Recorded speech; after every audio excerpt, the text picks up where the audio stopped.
Okay, questions. I'll go in the order that questions are proposed. Anything, homework or review. I mean, I'm going to wind up working through the entire review today, but I want to make sure that I address any questions that people may have had up front. Like like number or whatever. Yes. Number 2. Okay, yeah. So, yeah, I said on the email number 2 might cause a problem because we may not have done one exactly like number 2.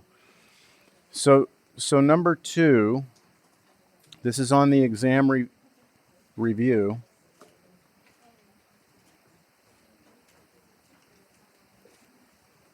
Number 2 is as follows. It says find equation of the line which is parallel to the line L1 3x minus 5y equals 10 and passing through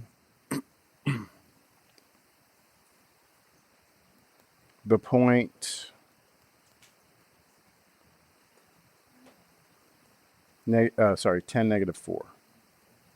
Sketch both lines. All right. So here we go. First thing is to understand what they're asking for, right? I want you to give me the equation of a line. That means you need to write down at some point the equation. Now, you can write it in 2 different forms. One form could be ax plus by equals c, or you could do y equals mx plus b. I would recommend you do this one, y equals mx plus b, because that's what you're going to use to graph anyway. It's better to have that one to graph. So at the end of the day, at the end of this problem, we want an equation of a line, right? But that line isn't just any line. I want it to be parallel to this line right here, parallel to this. What does it mean that it's parallel to that? What can you tell me from that? The slopes are the same. So that means that the equation of the line I'm trying to find has the exact same slope as that one. So if I find the slope of that pink one there, does that look pink to you? Fuchsia, thank you. Then if I can find that slope, that's the slope I will use for my line, right? But my line must also pass through this point right here, 10 negative 4. So how are we going to put this all together? Forgot to silence my phone. Hold on. There we go. Okay, let me go through the steps, okay? First thing I'm going to do is I'm going to take this line right here, and I'm going to use this to get my slope. Right? In other words, I'm going to use it to get, in my y equals mx plus b over here, I'm going to use it to get that slope right there. Okay, so the way I do that, if you have the equation of a line and it's given to you in this form, the way to get the slope is to solve for y and identify the coefficient in front of x. So to solve for y, I subtract 3x on both sides. And then I will divide both sides by negative 5. Negative over negative would be positive, right? So I'd have a positive 3 over 5x. And 10 divided by negative 5 is negative 2. So that's the equation of the line that was given to me, right? And since I have the same slope, 3/5 should be my slope also. So I know that much so far. I know that this slope is 3/5. Now, you need to be prepared for this possibly on the test. What if I had told you in the beginning of the problem that I wanted you to find the equation of the line which is not parallel, but perpendicular to this line? Then what you would do everything the same, right? But when you come over here, you'd flip it and change the sign, wouldn't you? Be careful for that. You'd still find the slope of that line, but if I'm saying perpendicular, then you don't want to use that slope. You want to use its negative reciprocal over here. You've been warned, right? All right, next one, next part. The only thing I need now to find the equation of my line is b. Do you agree? The b over here? If I have b, I'm done. So here's how I'm going to get b. I'll try and keep it all on one page here. To get b,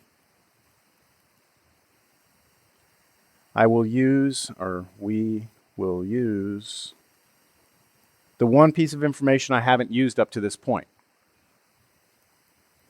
The point 10, negative 4, right? We have not used that. That point has to live on my line, doesn't it? I mean, when I plug in 10 to my equation, it should give me, if I plug in 10 for x, I should get negative 4 for y, correct? On my line, the one I'm trying to find. So that means I can look at this 10 as being an x and this negative 4 as being a y. And I can take my equation, what I have so far, what do I have so far? Y equals 3/5 x plus b, right? That's what I have so far. I don't like that. I'm going to draw it with a thicker pen here. Y equals 3/5 x plus b. Using that point, I can replace, in this equation right here, I can replace the x with 10, right? Replace the y with what? Negative 4, and what's the only variable left? B, and that means I can solve for b. Do y'all see how I'm going to do that? So now I'm using this point, replacing my y with negative 4, replacing my x with 10, right? And having my plus b.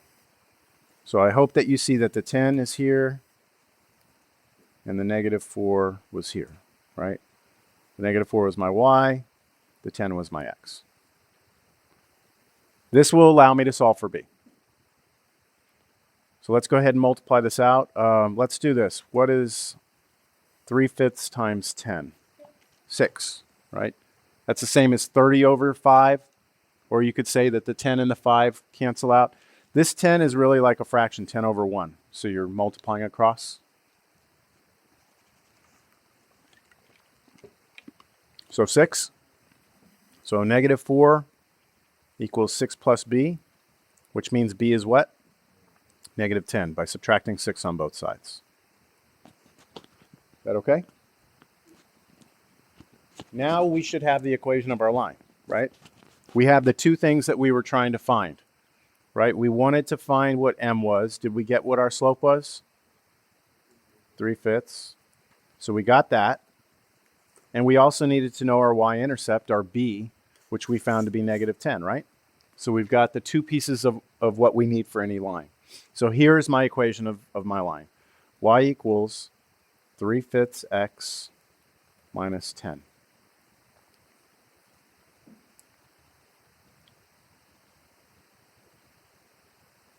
That's the equation of my line.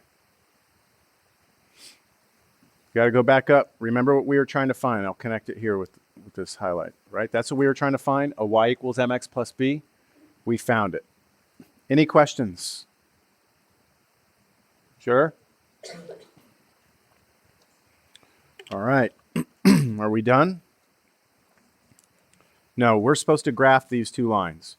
So we're supposed to graph the first line we were given, which was that y equals 3/5 x minus 2. And we're supposed to graph our line, y equals 3/5 x minus 10. So I'm going to do that on a different sheet.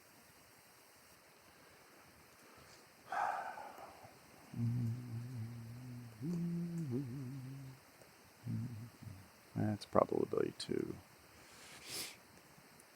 this one. Okay.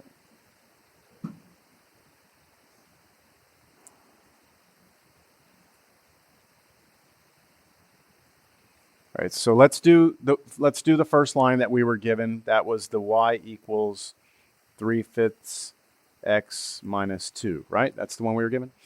So how do I graph that? Down 2. So I'm going to use the y-intercept of -2. That means I'll draw a dot down 2 on the y-axis. Here's -2. And then how do I get to another point on the line? Up 3. 1, 2, 3 to the right. 1, 2, 3, 4, 5. Up 3, right 5. And then draw a straight line through those. And that'll be my line.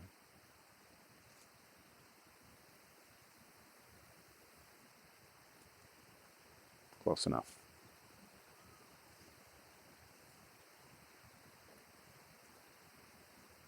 All right, then I have to graph the other line, which was the one that I tried to find. It was 3/5 x minus 10. So now I go down 10.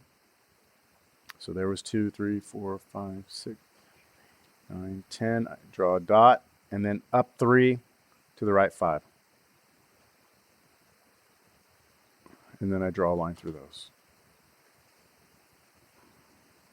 That's a pretty good line. You don't need to break out the ruler and stuff like that, but you can tell that those are parallel, can't you? I mean, you would get an answer like that, you feel pretty good about your result?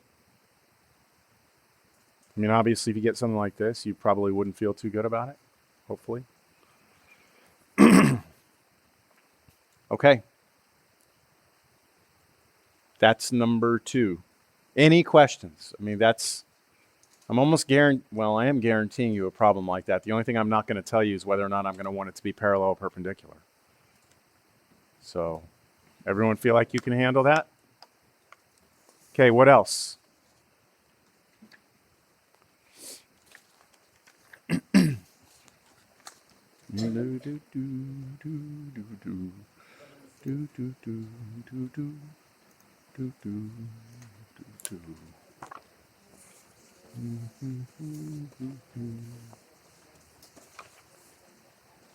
I thought you would ask about number 6. I was hoping you would.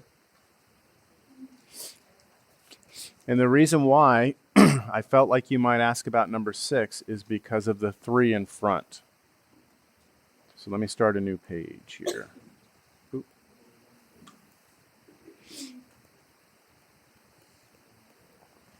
All right, basically what I wanted you to do on number 6 was sketch a function 3 absolute value of x minus 1 plus 1.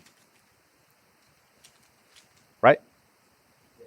And I say, sketch the following and list out the transformations. So I'm telling you, when I say transformations, that should clue you into the idea that this is where you do that toolbox function, just move it up, down, left, right, flip over, right? That's it. So what we first need to know is what's the toolbox function? What's our basic function, absolute value? So you need to start by, saying the absolute value function, right? That's our toolbox here. So that tells us we know our graph is going to look eventually like a what? What does an absolute value function look like? Like a V. Now, it may not be up. It might actually go down, but that's what we know it starts as. And now let's talk about the transformations. What's the first transformation that we would have? So where do you always start? Where? Where do you always start looking at your transformations? Inside, right next to the x. So I see an x. What's sitting right next to the x? Minus 1. What happens when you do a minus 1 inside the function, which is it's inside the absolute value, right? Left or right? Would be, remember what we said about left and right shifts. It's opposite of what you think. So inside minus 1, you would think go right 1, but it's actually, you would think go left 1, but it's right 1. So we are going to go right 1. And that's coming from this negative sign, so I'll highlight that with yellow. So that negative 1 is telling me to go to right 1, correct? Now, we did not talk about the 3 in front, okay? And that's why I was hoping someone would ask a question about this. The 3 in front, all it does, right, all it's going to do is multiply everything by 3. Multiply, not add. So adding something goes up and down, right? Add or subtract goes up and down. Multiplying, think about it as like you have money in the bank, right? I multiply by 3, you got more money, right? All it does is it takes every point and stretches it out by 3. Now, we didn't cover that in class, so I'm not going to give you something like that on the test. I took this review from a past semester.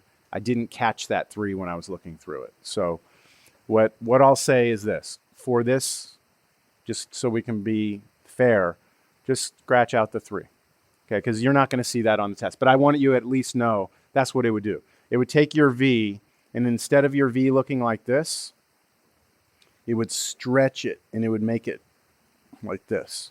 So every point gets multiplied by 3 times what it is. So if it was up 1, now it's up 3. If it was up 2, now it's up 6. Does that make sense? But don't worry about it because we're not going to cover that. Okay, so then what's the next thing that happens? I have an up 1, don't I? Up 1, and I get that from the positive 1 on the outside. And remember, up and down shifts do exactly what you think. So all I have to do is draw an absolute value, move it right 1, up 1, I'm done. So the absolute value function always starts out at the origin. And I was using the dotted lines, right, last time. That's my toolbox. I go right 1, so let's just say that's 1. You don't have to draw all the intermediate steps, okay? That's moving it right 1. And then I move it up 1, which puts it right here. That's where it's the corner of it is. And I've got this. That makes sense? I want you to write down the list of the transformations like this. Right 1, up 1. I want to see that. Yep. Well, if there was a reflection, you would have to put reflection. So in this case, it would say reflection above x-axis? Well, we never reflected, though. Would you like to have an example where it's reflected? Number 5 is a reflection. Why don't I show you how to do number 5? Okay. All right, so for number 5, same thing. Show the transformations, or list the transformations and sketch it. X plus 3 minus 2. So what's your toolbox function here? Okay, is square root. And then what does a square root look like? It's like this, right? That's what square root looks like. Now, you don't have to know that because why? You're allowed to have a cheat sheet, which we'll talk about at the end. Okay, now the next thing we need to do is look at the transformations. So what's the first transformation? Where do you start? Inside with the x. What's right next to the x? Plus 3. See, the minus in front is outside the square root. So you start with what's inside first. So I start with the plus 3. What does the plus 3 inside tell me? Left 3. That comes from the plus 3, opposite of what you think. It's only opposite of what you think when it's in the function, right? In the square root, in the absolute value. That's when it's left or right. Okay, so that'll be my left. Then what? Reflect. Reflect over the x-axis. And that is from what part of this? The negative out front. A negative out front tells you reflection over the x-axis.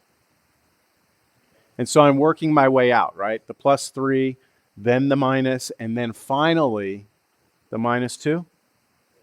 Minus 2 tells me down 2. And that comes from this part right here. There they are. So I'll draw this.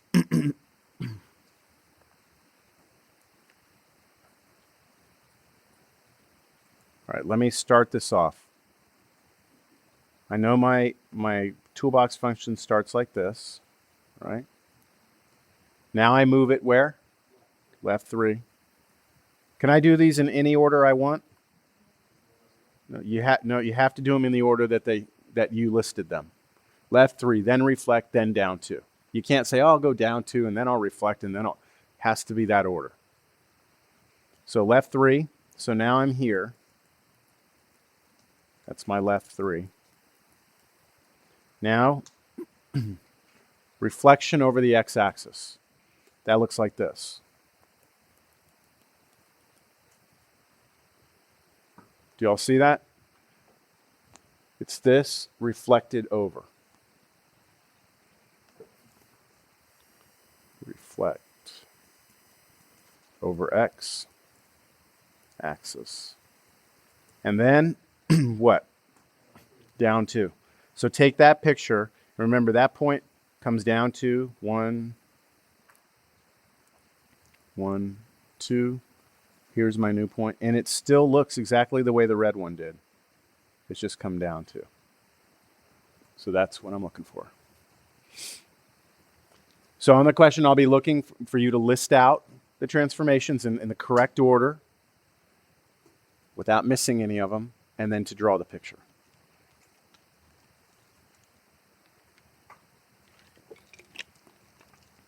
What's next? What would you like me to look at here?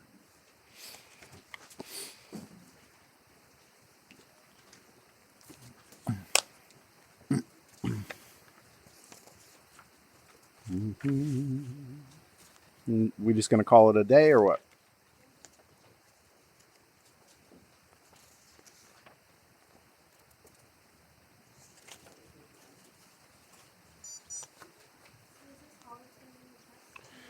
Well, that's what I was going to kind of talk about. This is our first test, right? This is your opportunity to start this out with a good, strong, solid grade, okay? Because the next 2 tests are going to be harder. So you don't want to start off in a hole. So this first test gives you, I think it gives you that opportunity to start off with possibly an A going into the rest of the course. If you struggle with this test, the rest of the class is going to be a struggle. So to answer the question, I don't plan on surprising you with anything. And even on your next 2 tests, I'm not going to surprise you, but it's just going to be harder material later. So this is it. 4C.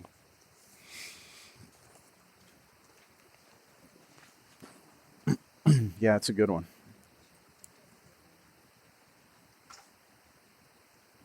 Number 4C.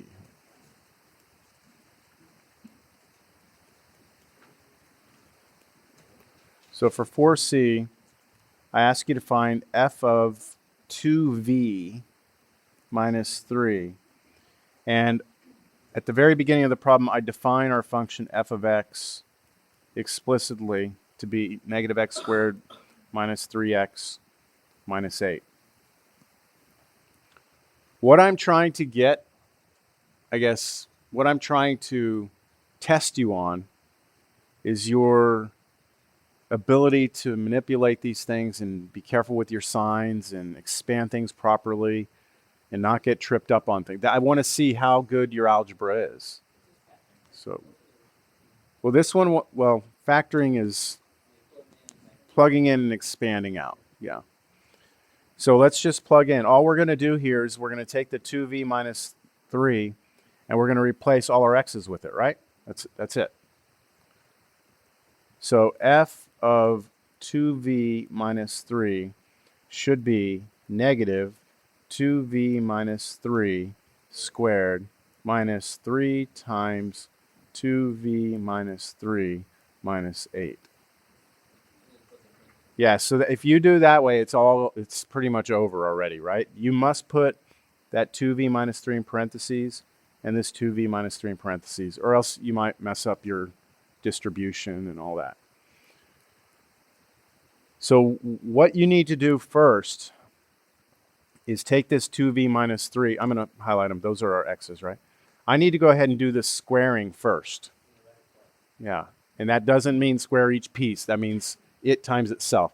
So that's where you might want to just come over here on the side, maybe over here, do some SW, some scratch work, and just figure it out real quick. What's 2v minus 3 times 2v minus 3? And then FOIL, right? So you should get 4v squared minus 6v minus 6v plus 9. Collecting like terms, you should get 4v squared minus 12v plus 9. So I'm going to replace that 2v minus 3 squared with that. But what was sitting in front of all that? A negative. So this is what I'll do. I'll go kind of slow here. I'm going to put negative, and then I'm going to put what I just got, 4v squared. I'll change the signs on the next step.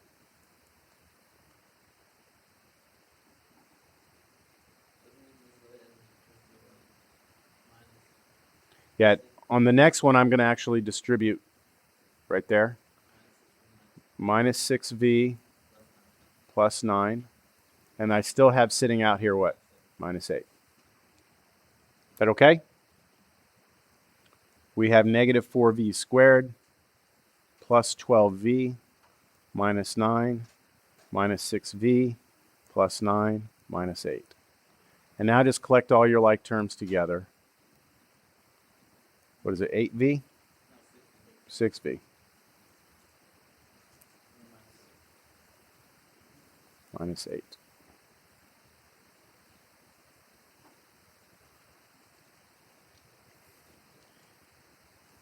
So if this point, let's say, is graded and it's worth 10 points, let's just say, and you give me this line right here, and you don't do any simplifying, you're only going to get like 3 points out of 10. Because I want to see you do the algebra and simplify it out, and expand it, collect like terms.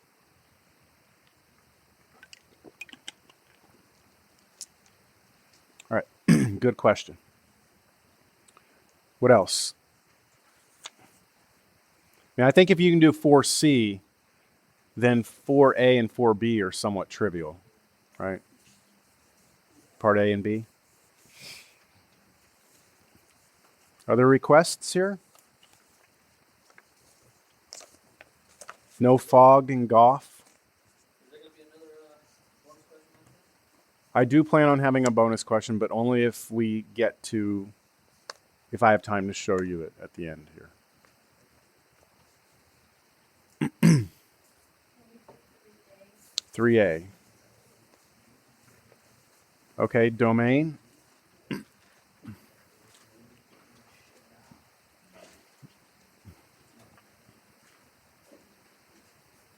I give you a function f of x equals x plus 2 over x squared minus 1. All right, so here's what I'll say about this before I start doing this. You're definitely going to have domain problems. And you're definitely going to have one that has a fraction. And you're definitely going to have to factor at some point. Now, in this problem, you have to know how to factor x squared minus 1. But that doesn't mean the problem is going to be a difference of squares on the test. It could be x squared minus 3x plus 2. You just need to be able to factor the denominator, whatever it is. So when we talk, let's get to this now. When we talk about domain, we look at this, we say, okay, we have a fraction. Anytime we have a fraction, we got to make sure that the denominator is not 0. So we take the denominator, x squared minus 1. We say we don't want that to be 0. We factor, right, difference of squares. We don't want those to be 0. And then you set each of those factors not equal to 0, right? We don't want these to be 0.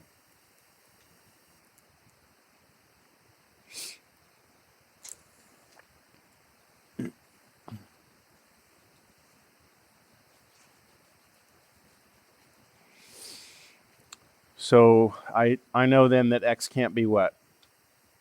-1. X can't be +1. Notice in my instructions, I do not tell you how I want your answer, right? That doesn't mean you can do what you want. I assume that you know, because you've been in class and you've done homework and we've talked about it, that I want the answer how?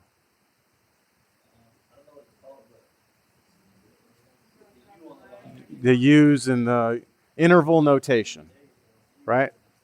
Interval notation. So if this problem's worth 10 points and you get to there and you give me that answer, 7 out of 10. 7 or 6, yeah. Okay? So what I want you to be able to do is say, okay, look, on a number line, right? Here's -1, here's 1. You don't have to. Here's what we don't want, right? I don't want -1. I don't want 1. So anything to the left, anything between, anything to the right. So we said that by first taking this first interval over here. How do I say that? Parenthesis, -infinity, comma, -1, parenthesis, union. That's all right. And now we do this middle one. That's going to be parenthesis, -1, comma, 1, parenthesis, union, and now 1 to infinity. That's what I'm looking for. You want full credit? That's what I want right there. That's 10 out of 10. Yes.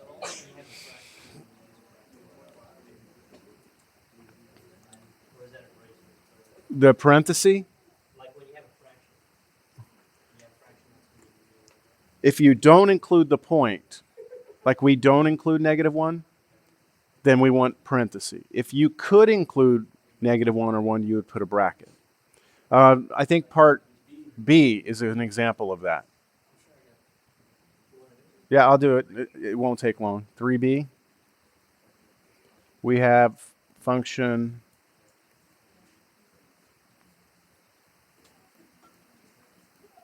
for this. We don't have a fraction, but we have a square root.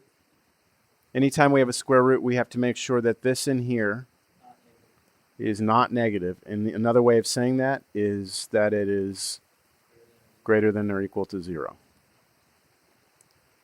And then we solve this linear inequality by just isolating x. So you might subtract 12 on both sides of this. And then you might divide both sides by -4. However, if you divide both sides of an inequality by a negative number, you must flip the inequality over. Who's going to forget that? Anybody want to volunteer to forget that on the test? Okay, thank you.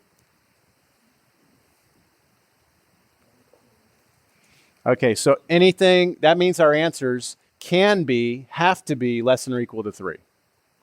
So if I go to a number line, here's 3. I have to be less than. Which side is that? To the left. So I can be anything over here. Can I be 3? Yes, because it has the equal sign, right? It can be 3. So in that case, it's a solid dot and everything out this way, right? So the way I write that is -infinity, comma, to 3, but I can include 3, so bracket. That's our answer. See the difference? Yes?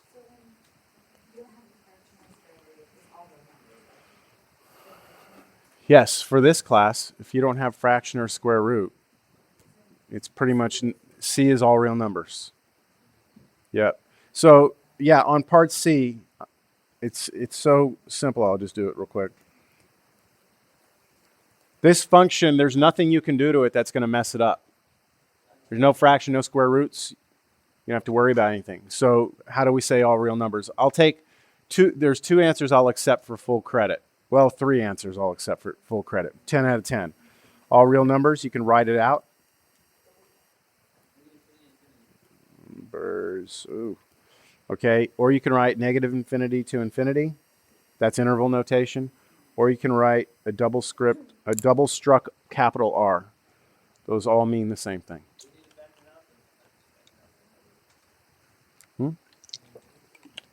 Factored out what? Factor what out? Don't do that. Don't set that equal to 0. That'll make me think you're confused. That'll just reconfirm what I know. Okay, hey, so look, check this out. Just a slight change. Let me just make this one up. What if I had this? This is that same problem we just did with the square root. Right there.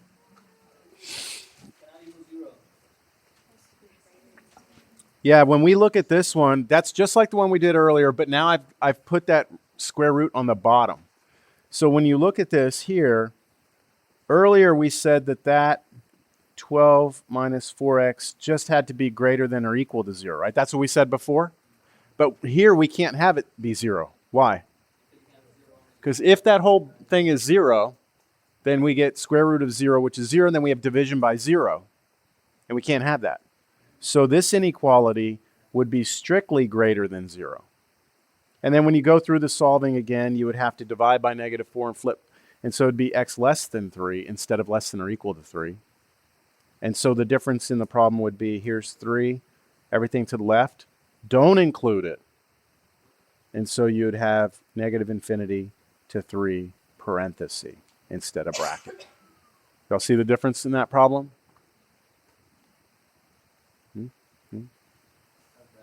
Yes? Okay. Okay, that's all right.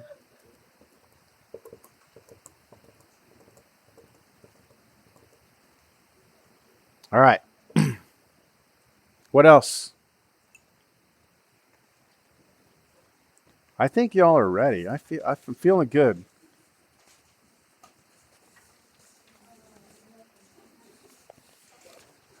I haven't shared this with y'all, but over the past, maybe I did. The past few years, it's been very demoralizing doing this for a living, teaching.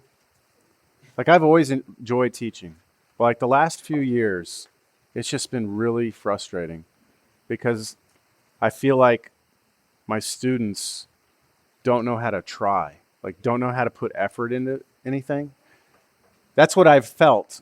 And this semester, it feels so different. I'm so optimistic. I hope that y'all don't let me down. I really have high hopes for you. No, it's not that. It's not that. It's just the overall feeling. It really isn't. It's just an overall feeling. It's like a lot of the faculty I talked to, we all kind of said the same thing. It's just the work ethic isn't there. And I don't know if that's just a product of the way the education system is these days, but that's okay. That's fine. It's just, not trying because you're just expecting that it's going to be handed to you. That's what I've seen a lot of. So this semester, every class I'm teaching, I just have this different feeling. Maybe it's because it's fall. I'm not sure, but so that's part of it. That jury duty was true. So I don't know. I feel good. I hope y'all feel good too. We'll see, huh? Do we want to talk about anything else, or do you want to talk about a bonus problem? Y'all want bonus? What's that? Not the bonus that I already collected. Did you? Yeah. Did you turn it in? Where do you have it written down already? Okay, just save it and you can show it to me at the end. 7C.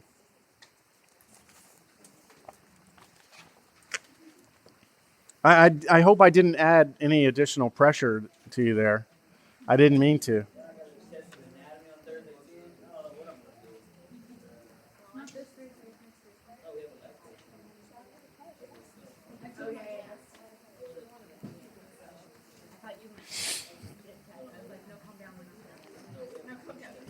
Okay, so part C, this is number 7.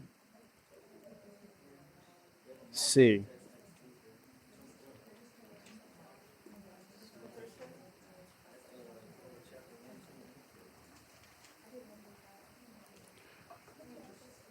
Okay, so f of g of x. F of g of x.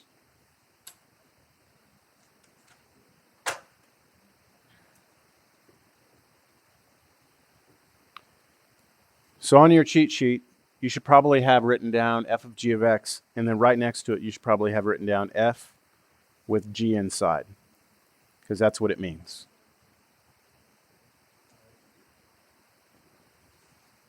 And then here's the work. You start out with f, but inside of it you put g.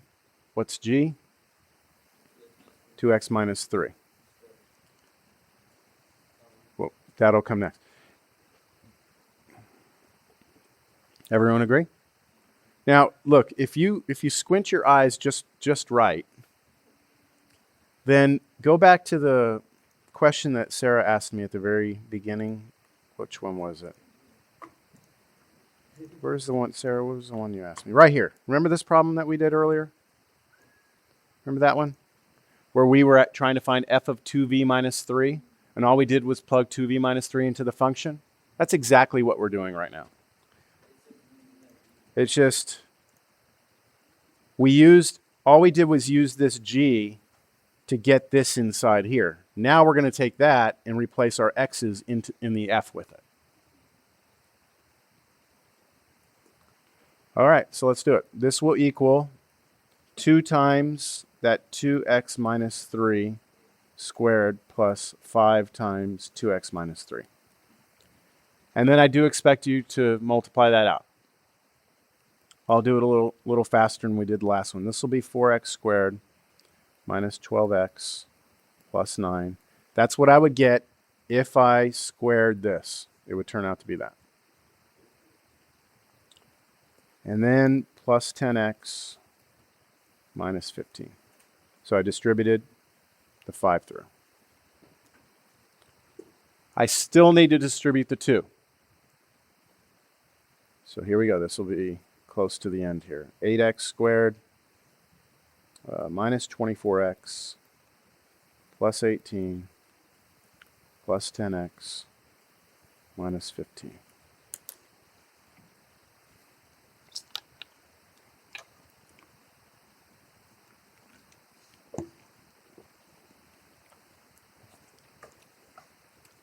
Which equals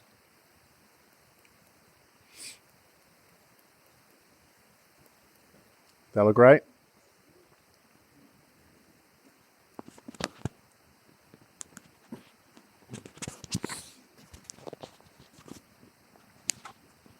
Should I do part D just for the heck of it, the G of F, or yeah?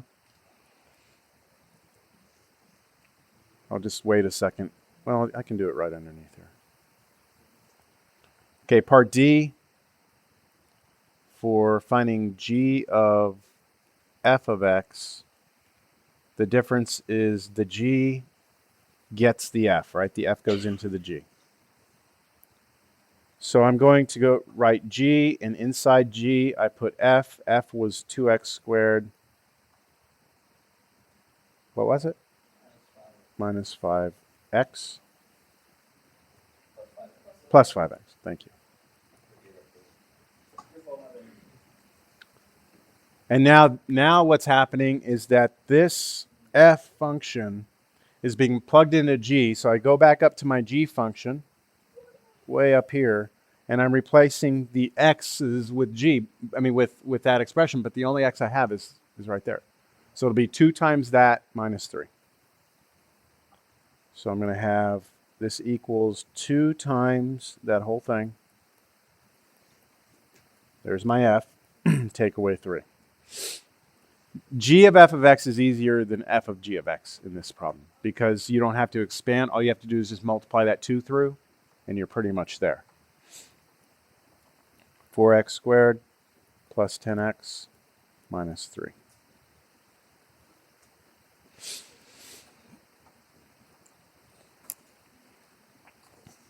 Okay, I think 7. No one's asked me about 8, so I'm assuming you're all factoring masters now.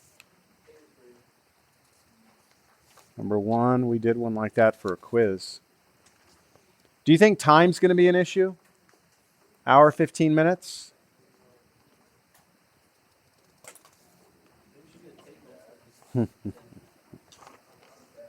Take home.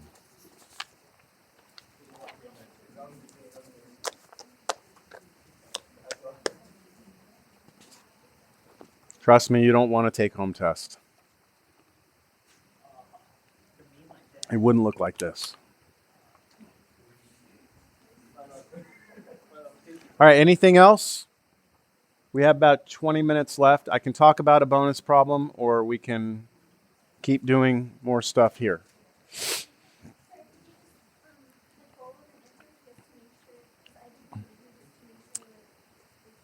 I don't have all of them. My plan is to post them later on today.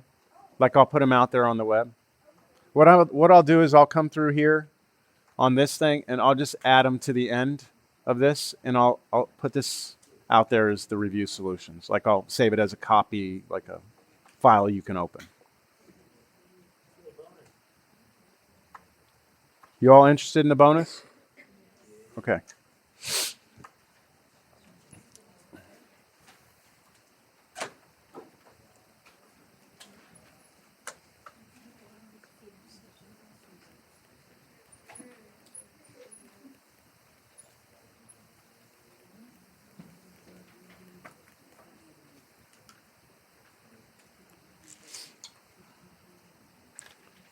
All right. The bonus is going to cover something called the difference quotient. And I'm going to write down what the difference quotient is. Given any function f, then the following: f of x plus h minus f of x divided by h is called the difference quotient.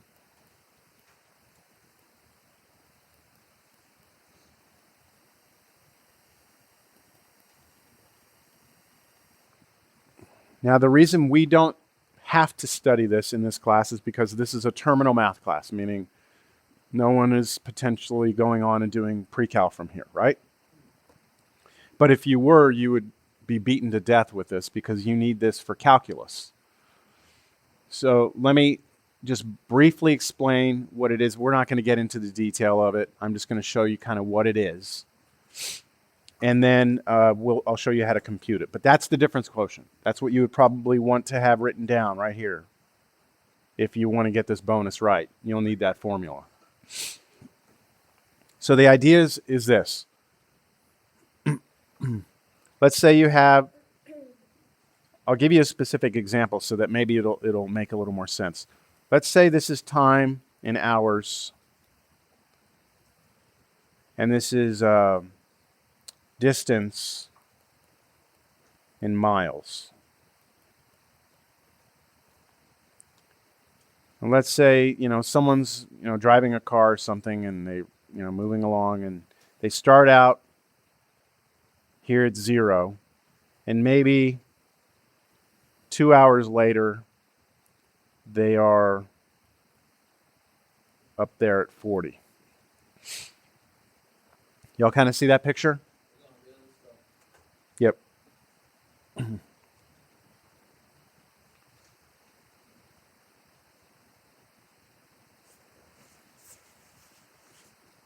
If I asked you right now, what was the average speed of that car over the entire trip, what would the average speed be? What would the average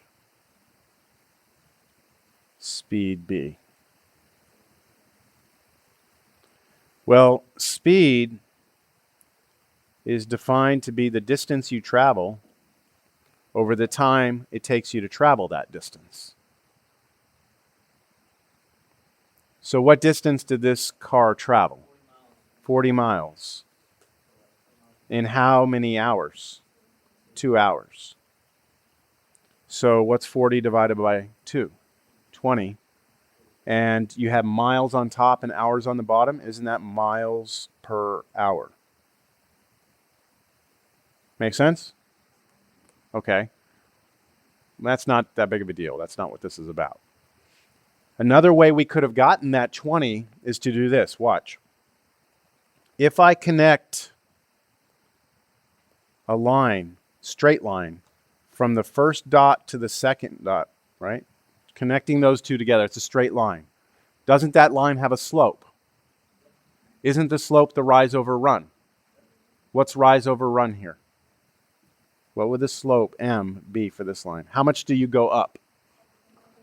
40. How much do you go over? 2. And what's that? 20. It's no coincidence that it matches the 20 here. It is. So if you have a car traveling, no matter if it's speeding up, slowing down, you have a starting and an ending point, then the line connecting the two endpoints gives you the average speed, the slope of that line. That's a pretty basic concept. There's not a whole lot to it. And a college algebra student should be able to kind of get their head around that. But in calculus, what you do is this. You say, instead of talking about the speed over, a time 2 hours, what about let me see. I'll pick this point right here. What about that point right there? Y'all see that? Kind of highlight it, that point right there. What about right there? When the car was right there, how fast was it going? So the person driving, they look down at the speedometer. 36. Well, it has nothing to do with how high the point is. How high the point is how far you've gone. The speed turns out to be, I'm gonna kind of redraw this here. Well, I don't remember how it was drawn. Who cares? The speed at that point turns out to be a slope of a line. But which line? Well, it's the line that runs what we call tangent to the curve there. So I'll draw a couple of other tangents so you can see them. Like if I pick this point down here, the line that would be tangent would run like this. Ooh, whoa, that's not very good. Would be like that. Do y'all see that? It's kind of a line that kind of not balances, but kind of moves along your curve and only crosses it at one point right at that. Do y'all kind of see that?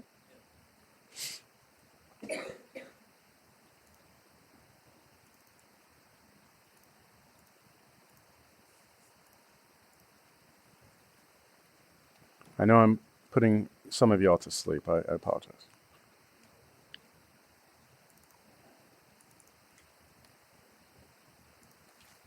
There's a curve, right? I'm just making a curve up here.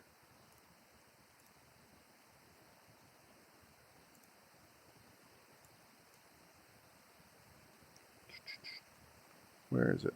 There, here we go. You see that line? See that? Do you see how that line moves along that curve? Okay, that is a tangent line. That's what I'm talking about. So I could connect two endpoints. Okay, you see the blue line? The blue line connects this point to this point down here, right? The slope of that blue line would be the average speed between those 2 points. It would be the average speed. But the red line would represent the speed at exactly that point. So I could pick any point in time and say, what's the speed there? Okay? Do y'all kind of see the difference between the one between 2 points and the one exactly at 1 point? Well, it turns out that in order for you to be able to compute the slope of that line, you must be able to compute the difference quotient.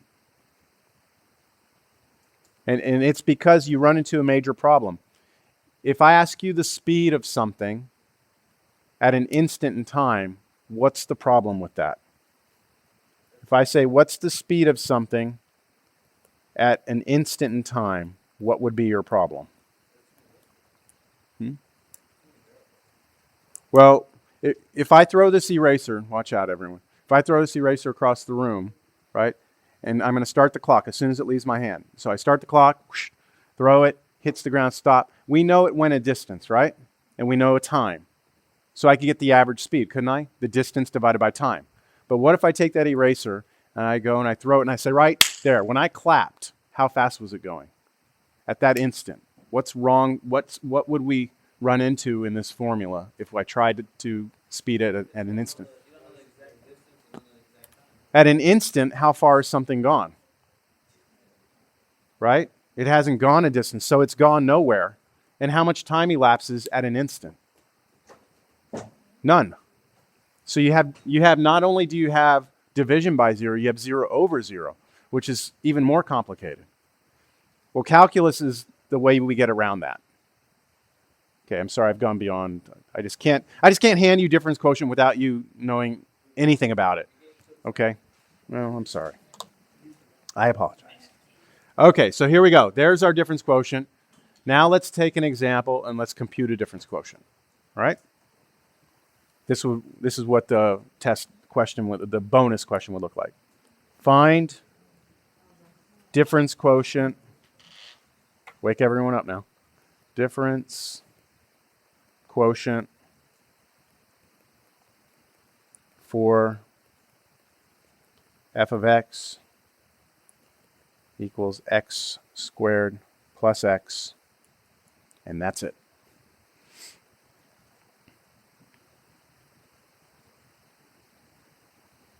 So I give you a function, right? There it is. I say, give me the difference quotient. So you make sure you have this formula written down.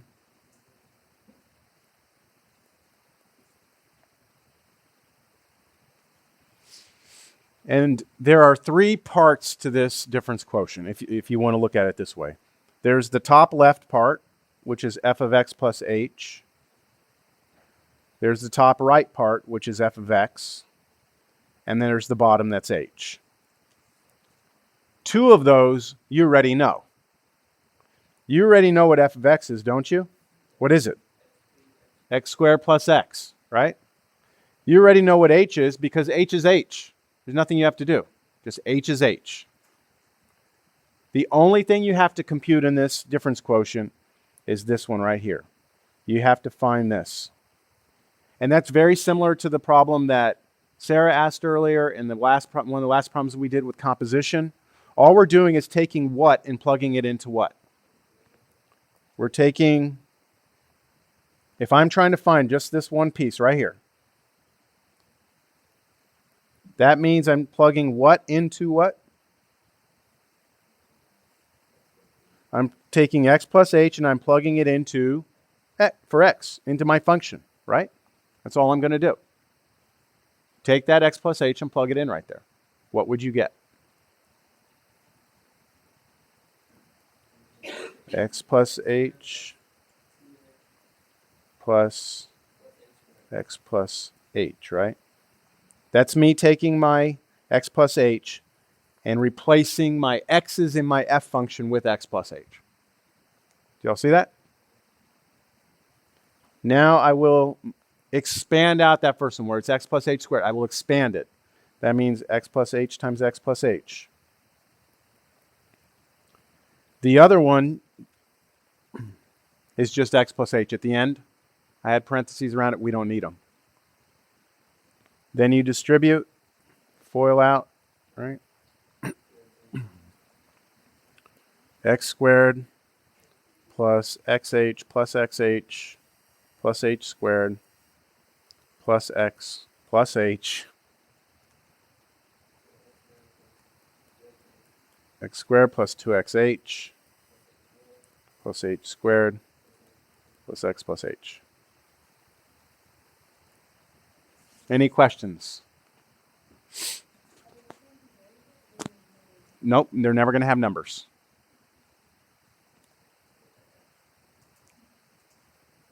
Go with me? We're not done. Because wasn't that just the top left corner of that difference quotient? So now it's time to put everything together. Okay? Here's what we're going to have.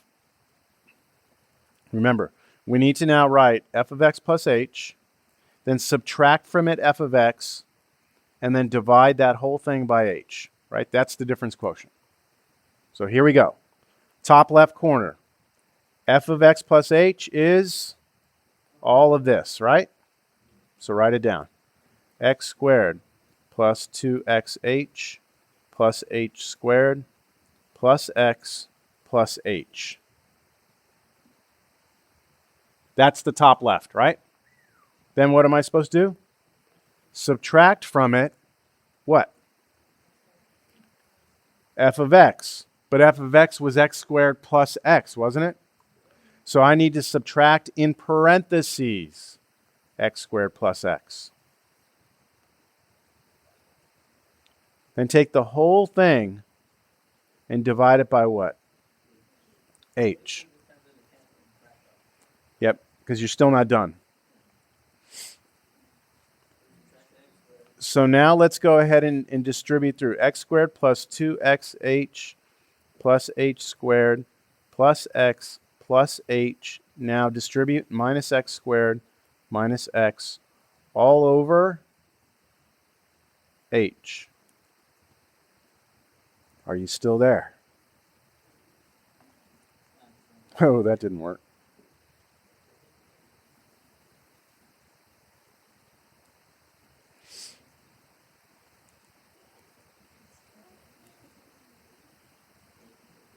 Okay? Now, some things cancel. X squareds cancel, x's cancel, right? We're almost there. So this equals 2xh plus h squared plus h all over h. If you do this correctly, I promise you that at one of your last steps like this, once things cancel, everything will have at least one h in it. Do you notice everything has an h? So what I'm going to do is in the numerator, I'm going to factor an h out.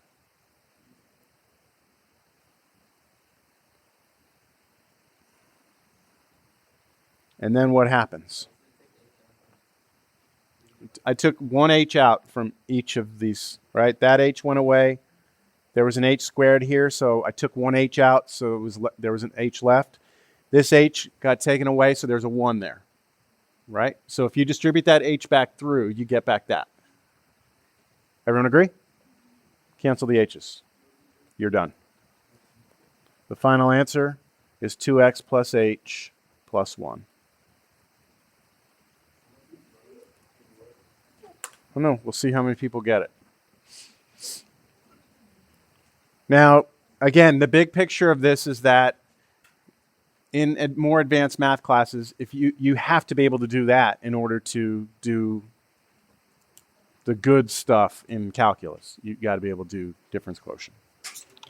All right, well, don't go anywhere yet because I need to take attendance.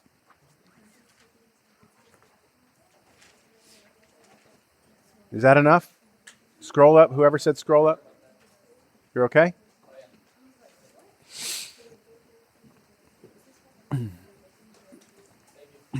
You good? All right, let's see if I can't hack into the system here. And I was like, oh God, he's like, guess what? I was like, what? He's like, I'm taking weight with me. I was like, oh God, poor kid. And he was like, if you admit that your hands will move, that's very small. That kind of sounds.